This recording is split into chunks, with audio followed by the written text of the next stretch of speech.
Welcome to Crime Scene X. In today's episode, we delve into 3 chilling tales of real-life road rage. If you're captivated by our stories, please hit that like button, drop a comment, and don't forget to subscribe for more spine-tingling episodes.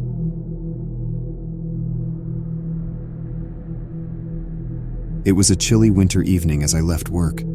The city's atmosphere was thick with fog, creating an eerily silent ambiance. Wanting to get home as quickly as possible, I hopped into my car, a second-hand sedan I'd purchased a few years back. I was navigating the city's cramped streets when I made a turn onto the highway. The fog on the highway was thicker, causing the lights of the other cars to seem like faint, distant stars. I turned on my radio to keep me company and tried to focus on the road. After about 10 minutes on the highway, a pair of headlights suddenly flashed right behind me. The car was so close I could barely see its front grille in my rearview mirror. Annoyed, I switched lanes, hoping the driver would pass. Instead, the car aggressively tailgated me, headlights still blaring. Maybe they were in a hurry. I decided to increase my speed a bit, hoping they'd either overtake or fall back. But they mimicked my every move. If I switched lanes, they switched lanes. If I sped up, they sped up. Suddenly, the driver behind me began honking furiously. Anxious now, I took the next exit, thinking I'd lost them. But they followed, their engine revving menacingly. It was then that I got a good look at the car. It was a black SUV, tinted windows, and a dent on its front left bumper. I couldn't make out the driver. Desperate to shake them off, I took random turns, passing familiar landmarks and then unfamiliar ones. Each turn, each roundabout I took, the SUV stayed right behind me, always an inch away from my bumper. Finally, I spotted a gas station up ahead. Hoping there'd be people there, I pulled in quickly. To my dismay, it looked deserted. The only illumination came from the dim overhead lights. I parked and fumbled for my phone, but before I could dial, the SUV parked directly blocking my exit. The driver's door opened, and a large man, dressed in dark clothing, stepped out. He walked towards my car, his face hidden by the hoodie he wore. Panicking, I locked the doors and honked, hoping someone would hear. As he approached, he pulled something out of his pocket. It glinted in the dim light, and I recognized it as a crowbar. Heart pounding, I started my car and reversed, crashing into one of the gas station's fuel pumps. The loud crash startled the man, giving me just enough time to accelerate past him, nearly knocking him over. Without looking back, I sped away, taking as many turns as possible. Finally, after what felt like hours, I parked in a busy supermarket parking lot. I waited for a while, scanning for any sign of the SUV. When I was convinced they were gone, I called the police. The police took my statement, and I gave them the little information I had on the SUV. Over the next few days, I would occasionally see a black SUV, causing my heart to skip a beat. But none had the distinct dent on its bumper. Weeks turned to months, and I never heard from the police or saw the SUV again. But the event scarred me. The once therapeutic drives I enjoyed now became a source of anxiety. To this day, I still wonder what provoked that stranger's rage. Was it a simple driving mistake I made? Or was he just looking for an excuse to unleash his anger on an unsuspecting victim? I'll never know, and that unknown terror still haunts me every time I get behind the wheel.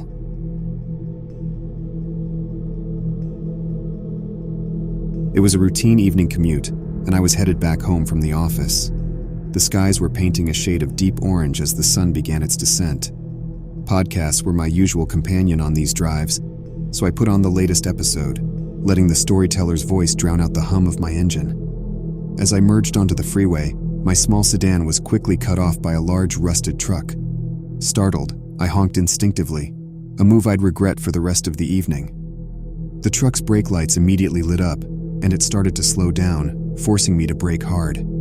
I quickly switched lanes, hoping that would be the end of it. But the truck shifted lanes to remain directly in front of me. Confused, I looked for another escape route, but the traffic had thickened. As we continued, the driver of the truck would occasionally tap their brakes, making me swerve to avoid a collision. Every time I tried to overtake, they'd move in sync with me, blocking my path. Their aggressive actions made it clear this wasn't just a mere coincidence. My heart rate picked up as the realization set in. I was being targeted. I decided to take the next exit, hoping to lose them on the local roads. But the truck followed, now tailgating me closely, its headlights glaring into my rearview mirror. I could see the silhouette of the driver, a man with a shaved head, wearing what seemed like aviator sunglasses, even though it was getting dark. He seemed to be shouting something at me, but I couldn't hear him over the podcast still playing. Desperation kicked in. I dialed 911 but had difficulty explaining my situation while constantly evading this madman. The dispatcher advised me to drive to the nearest police station, but the man in the truck seemed to anticipate my every move. Every time I sped up, he kept pace. When I tried to fake a turn, he was right there beside me. My car was no match for his monstrous vehicle. Suddenly, an idea struck me. I remembered an old abandoned factory not far from where I was. The area around it was desolate, with numerous alleyways and exit points. I sped towards it, hoping to use the maze-like surroundings to my advantage. As I reached the factory, I turned off my headlights and snaked through the pathways. My heart was pounding as I hid behind one of the dilapidated buildings, turning off my engine and diving down in my seat. Moments later, the growl of the truck echoed through the alleys.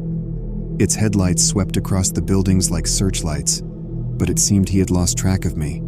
After what felt like hours, the sound of the truck faded away.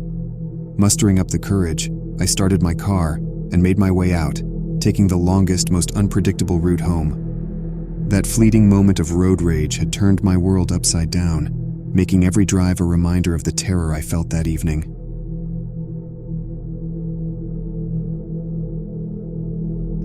I'd always been a cautious driver.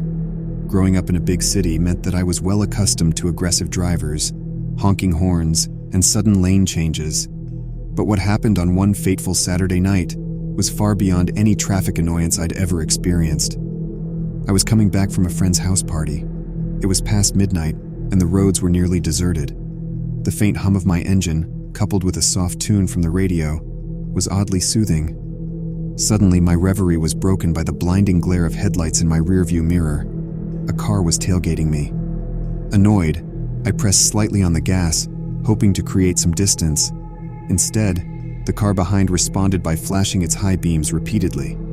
Thinking the driver was in some sort of hurry, I shifted to the right lane to let them pass. But instead of overtaking, the car continued to tailgate me, now even more aggressively. Every now and then, they'd rev their engine loudly, as if challenging me. My pulse quickened. A cold dread settled in my stomach. A glance at the rearview mirror revealed two shadowy figures inside the trailing car. The driver had a baseball cap pulled low, while the passenger seemed to be laughing, pointing towards me. Hoping to shake them off, I took a sudden exit, leading to a lesser-known country road, but they followed. Every twist, every turn, they were right behind me. Their car would sometimes speed up, nearly hitting my bumper, only to fall back and then charge forward again. Desperate, I remembered an old trick. Making 3 right turns in a row would essentially circle me back. Maybe I could confuse them. But after completing the circle, not only were they still behind me, but they seemed even angrier. The car's horn blared non-stop. The road ahead split into a Y intersection. On impulse, I swerved onto the dirt path to my right. Big mistake. The road was uneven and filled with potholes. My car bounced and jolted, but I dared not slow down. The headlights behind grew distant. For a brief moment, I thought I had lost them. But then a sharp object flew past, barely missing my car. They were throwing things at me. Ahead, I saw the glint of water, a bridge. Just as I approached, another object, heavier this time, struck my rear window, causing a spiderweb of cracks. My vision obscured. Heart pounding, I darted across the bridge. Once over, I spotted a turnoff leading to a dense copse of trees. I quickly veered in, killing my engine and lights. I ducked down, trying to become as invisible as possible. Moments later, the aggressive car roared over the bridge, its occupants scanning the area. They slowed down near my hiding spot and I held my breath. They eventually sped off, their laughter still audible. It took me a long while to gather the courage to drive back onto the road. The night's events had shaken me to the core. The police were notified, but the mysterious aggressive car was never found. Thanks for watching. If you haven't already, please like the video, comment what you thought, and subscribe for daily uploads.